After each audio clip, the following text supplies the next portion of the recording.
اس موقع پر حضرت عمر بن خطاب رضی اللہ تعالیٰ عنہ خاموش نہ رہ سکے. وہ سر جھکائے ہوئے دربار رسالت میں حاضر ہوئے اور عرض کیا، یا رسول اللہ صلی اللہ علیہ وسلم، کیا آپ نبی برحق نہیں؟ آپ صلی اللہ علیہ وسلم نے فرمایا، میں نبی برحق ہوں.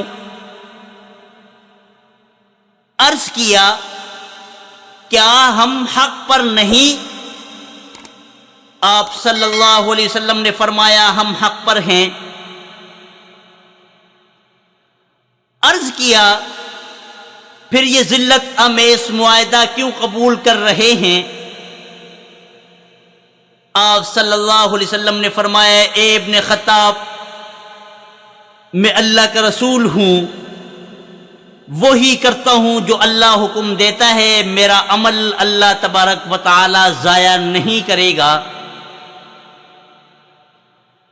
عرض کیا، آپ صلی اللہ علیہ وسلم نے فرمایا تھا کہ ہم بیت اللہ کا طواف کریں گے. آپ صلی اللہ علیہ وسلم نے فرمایا، میں نے یہ نہیں کہا تھا کہ یہ سب کچھ اسی سال رونما ہوگا.